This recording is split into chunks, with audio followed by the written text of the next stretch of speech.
going to talk, by the way, I'm Israeli by nationality, Palestinian by birth. I was born in a country which was then officially called Palestine for a rather short period.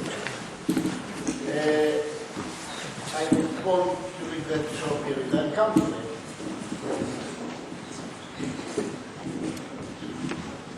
But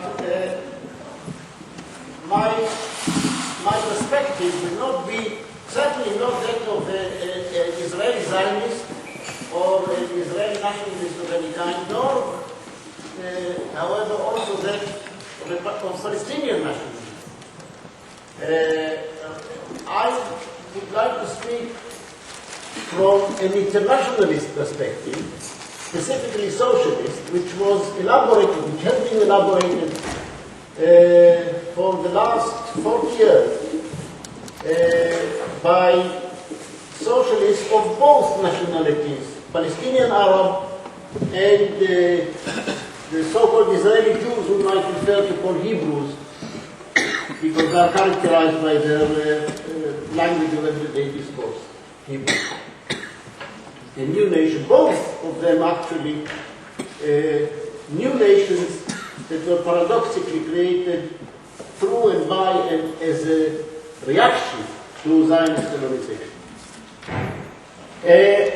I was invited quite a long time ago when this was being planned, and I prepared the whole discourse, which I'm going to treat you to, but I think given the events that we witnessed in the last few days, I think it would be also missing a chance not to refer to them, because I think that these events encapsulate, symbolize, and indicate a lot of what I actually wanted to say, both as to the nature of the problem and to, perhaps hinting at its possible, or the way to its possible resolution.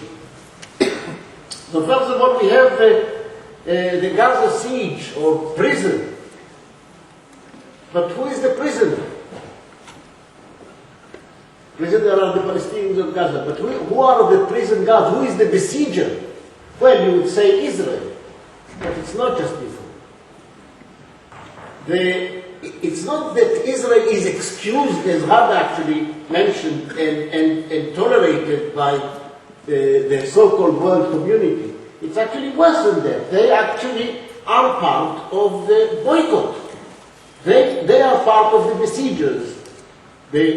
Primarily the American imperialists and their more junior partner, the EU. They actually imposed a blockade. The blockade is not just Israeli, it is also wider than that. And let us not forget what the breakdown or breakthrough in the last few days has actually reminded us of is that Egypt, the Egyptian regime, let me not say Egypt, the Egyptian regime was essential, its collusion and complicity in the siege was essential for the siege to exist. If not for this, then the siege could not be implemented. So this points immediately at the thing I would like to stress throughout my talk, and that is the international and specifically the regional context of the problem, of the conflict. And as for the breach, which points at a way of, perhaps hints at the way of resolving the conflict. First of all, it was direct mass action. It was not Hamas or Fatah, it was primarily direct mass action. Not the action of individuals who sacrificed themselves. It was not unarmed. Without the masses being armed, I don't think they could have resisted the threat of the Egyptian guard. But it wasn't a violent action, it was mass action non-violent, but backed by the existence, by the masses being armed. And it also indicates that what is needed in order for this to succeed is the pressure and the struggle of the Egyptian masses. Of course, it is the Palestinian masses that are doing the breakthrough, but they need vitally the solidarity, the active solidarity and the partnership of the Egyptian masses. And here I would like very much to endorse what was said by the last but one speaker in the previous session. They have reasons of their own to hate and to want to overthrow the abject regime of Mubarak. And it is really the hope for this struggle to succeed in the case of Gaza, which is just a small microcosm of the problem at large, is a sort of partnership between the action of the masses in the whole of the Arab East.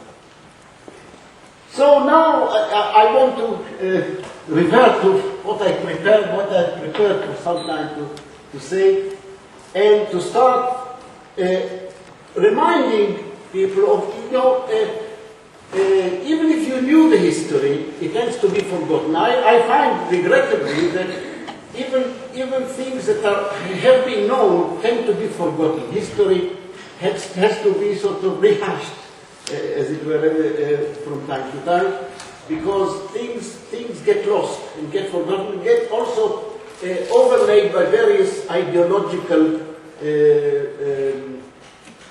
sort of perspectives that really distort the facts.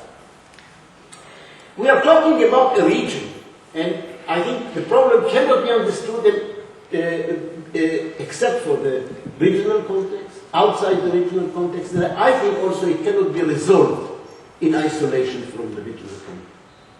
That this is very important. It will not be resolved in isolation. It is not just a problem of Palestine, and I think it cannot be resolved. In fact, the existence of Palestine as a separate entity is part of the problem, as I'll try to argue.